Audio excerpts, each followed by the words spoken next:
MA previous history के सभी विद्यार्थियों को मेरा नमस्कार। यह जो वीडियो है ये डॉक्टर भीमराव अंबेडकर राजकीय महाविद्यालय श्री गंगानगर के इतिहास विभाग की तरफ से आपको एमए प्रीवियस के पेपर्स के बारे में जानकारी देने के लिए वह जो क्वेश्चन पैटर्न आता है एमए प्रीवियस के अंदर उस पैटर्न के बारे में समझाने के लिए एक छोटा सा वीडियो है जो आप सबको हमारे साथ इंटैक्ट रखेगा, कांटेक्ट में रखेगा। आप इसको ज़रूर सुने और जो चैनल है उसको डेफिनेटली सब्सक्राइब करें सारे के सारे विद्यार्थी जो इस ग्रुप के अंदर है, ताकि आपको भविष्य के अंदर जिन जिन आपके पेपर का वीडियो तैयार होगा वो अपलोड किया जाएगा तो वो आपको मिलता रहे यूट्यूब चैनल से। इसलिए सभी विद्यार्थी जो सब्सक्राइबर रेड के अंदर लिखा होता है यो उसको ओपन करने के बाद में तो आप इसको ज़रूर चैनल को सब्सक्राइब करें, ताकि हिस्ट्री से संबंधित जो पेपर हैं जो भी पढ़ाएंगे उनसे संबंधित कंटेंट आपको मिलता रहे। इस वीडियो के अंदर सबसे पहले हम लेते हैं कि आपके कौन कौन से पेपर हैं। तो जो आपका सबसे पहला पेपर है उसका नाम है 20th सेंचुरी वर्ल्ड, यानी विश्व का 20वीं शताब्दी का इतिहास हम इसके अंदर पढ़ेंगे। ये आपका फर्स्ट पेपर है जिसमें 5 यूनिट होंगी और उसमें जो फर्स्ट वर्ल्ड वार है एक तरह से वहाँ से लेकर के सारे सेकंड वर्ल्ड वार है या पेरिस शांति समझौता है, क्योंकि आपने हम ये मान रहे हैं कि लगभग जो प्रीवियस के अंदर हैं उन्होंने इतिहास ग्रेजुएशन के अंदर ऑप्ट किया होगा, फिर भी अगर नहीं किया तो भी अच्छे ढंग से सारा कुछ बताया जाएगा। इसमें जो रशियन रेवोल्यूशन है, यूएनओ है एंड सेकंड वर्ल्ड वार है, इन सब के बारे में फॉरेन पॉलिसी ऑफ इंडिया है, विद चाइना एंड पाकिस्तान के साथ हमारे जो इंटरनेशनल रिलेशन है इन सब के बारे में, ग्लोबलाइजेशन है। इस तरह से एक लंबा चौड़ा पेपर है। इसके बाद जो पेपर सेकंड है आपका वो है कल्चरल प्रोफाइल ऑफ इंडिया। इस पेपर के अंदर आप इंडिया की कल्चर के बारे में स्टडी करेंगे, जिसमें आप देखेंगे meaning and scope of culture क्या है, इंडस सिविलाइजेशन जो सिंधु सभ्यता थी उसके अंदर, वैदिक एज के अंदर कैसी क्या व्यवस्थाएं थी, बुद्धिज़्म के अंदर जो लाइफ और टीचिंग मेथड है वो कैसे क्या थे, लॉर्ड महावीरा की टीचिंग कौन कौन सी थी, यानी जैनिज्म में क्या था, लिटरेरी सिनेरियो है जो इंडिया का, वैदिक पीरियड में हमारा साहित्य कैसा था, रामायण में, महाभारत, पुराण, इन तरह की तमाम जो लिटरेरी हमारा है लिटरेचर है उसके बारे में आप लोग इसमें पढ़ेंगे।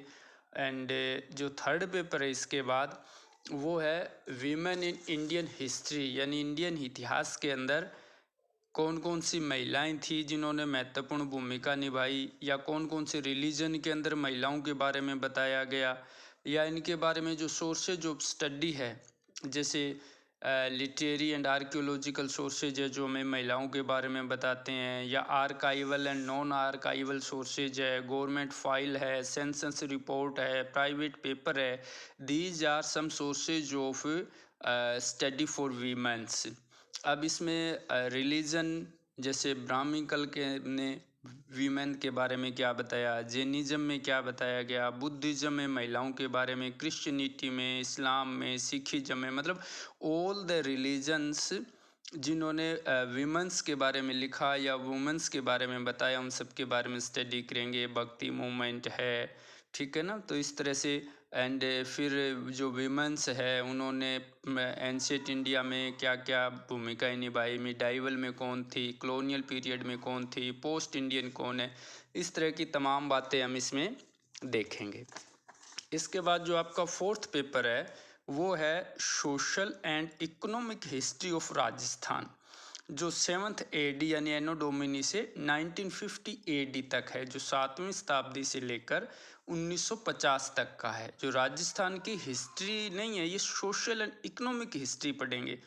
तो इसमें भी जो मेन सोर्सेज है social and economics history of Rajasthan के, मेन सोशल इंस्टीट्यूट है, ट्राइब्स, क्लान एंड कास्ट है, मैरिज सिस्टम है, एजुकेशन सिस्टम है, विलेज सिस्टम एंड सेटिस्फैक्शन है, कैरेक्टर ऑफ फ्यूडलिज्म है, फोर्स लेबर्स है, टेम्पल ग्रांट है, सोशो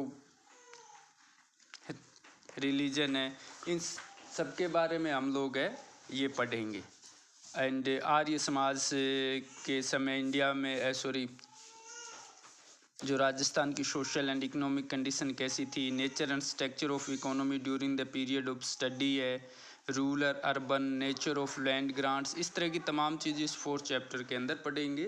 तो अब हम बात कर लेते हैं कि ये पेपर के बाद में आपका जो क्वेश्चन पेपर आएगा फाइनल, वो कैसा है। अभी तक जो चल रहा है, कोविड के मद्देनजर क्या कुछ चेंज होता है कह नहीं सकते, अभी फ़िलहाल यही चल रहा है, जिसमें सेक्शन ए होगा, एक सेक्शन बी होगा और एक सेक्शन सी होगा। 3 सेक्शन के अंदर आपका क्वेश्चन पेपर बंटा हुआ होगा।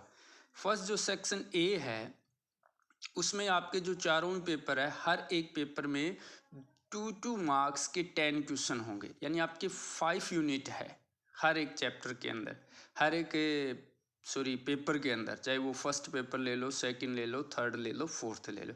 Each and every paper contains 5 units. इन 5 यूनिट्स में से हर यूनिट से 2 मार्क्स के 2 क्वेश्चन पूछे जाएंगे, यानी 5 है तो यानी 10 क्वेश्चन है पुट होंगे, and each question will carry 2 marks. तो इस तरह से 20 मार्क्स का जो काम है वो आपका 2 नंबरों के क्वेश्चन का होगा, जिनकी शब्द सीमा है वो 50 वर्ड्स होगी, यानी note exceed more than 50 words, 50 शब्दों से ज़्यादा का आंसर नहीं होना चाहिए। इसके बाद आपके चारों ही पेपर में सेक्शन बी आएगा। उस सेक्शन बी के अंदर 5 क्वेश्चन होंगे, याद रखिए 5 यूनिट है, 5 यूनिट्स, एंड हर एक यूनिट से 2 क्वेश्चन होंगे, इस हिसाब से 10 क्वेश्चन बन गए। लेकिन उन 2 क्वेश्चन में आपके पास चॉइस होगी, रिमेंबर कि करना आपको एक ही है। तो इस तरह से हर एक यूनिट से 5 क्वेश्चन होंगे, but you have a choice कि आपको कौन सा उन दोनों में से एक करना है। जैसे मान लो यूनिट फर्स्ट है तो उसके 2 क्वेश्चन पुट होंगे और उनके बीच में और लगा होगा या अथवा लगा होगा, उसमें से जो आपको अच्छा लगता है, जो आपको अच्छे ढंग से आता है, वो आप पुट करिए। इस तरह से क्वेश्चन आपके सामने टोटल 10 होंगे, बट आपको उसमें से 5 क्वेश्चन करने हैं।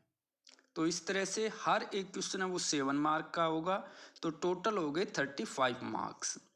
अब आ जाता है सेक्शन सी। अच्छा, इसमें जो 7 मार्क्स वाला क्वेश्चन है, उसका जो वर्ड्स लिमिट है that is 200 words, note exceed 200 words, 200 शब्दों से ज़्यादा का आंसर नहीं लिखना है।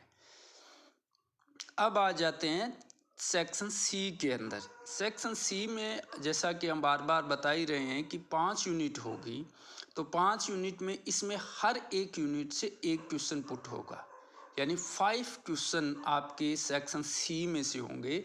उसमें से आपको 3 अटैम्प्ट करने हैं, यानी क्वेश्चन आपको 3 अटैम्प्ट करना है, बट 5 में से आपके पास चॉइस होगी कि कौन से 3 आपको चूज करने हैं। तो उनका आप जवाब लिखेंगे, और ये जो 3 क्वेश्चन है वो ईच क्वेश्चन कैरी 15 मार्क्स, यानी हर एक क्वेश्चन है वो 15 नंबर का होगा।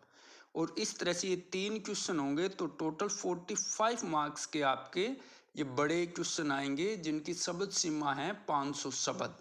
ये 500 शब्द से ज़्यादा का नहीं होना चाहिए। तो इस तरह से 20 मार्क्स का ए पोर्शन, जिसकी शब्द सीमा 50 शब्द है, 35 मार्क्स का बी सेक्शन, जिसकी वर्ड लिमिट 200 वर्ड्स है, एंड 45 मार्क्स का सी सेक्शन है, जिसकी वर्ड लिमिट्स है दैट इज 45 मार्क्स। तो इस तरह से टोटल 100 मार्क्स का आपका पेपर होंगे, चारों के चारों 100 मार्क्स के, और उनका पैटर्न है वो ये सेम रहेगा। उम्मीद है आपको इससे थोड़ा ये पता चले अभी पेपर का नाम क्या है और क्वेश्चन पेपर का पैटर्न क्या है। वीडियो आप ज़रूर सब्सक्राइब करें। Thank you.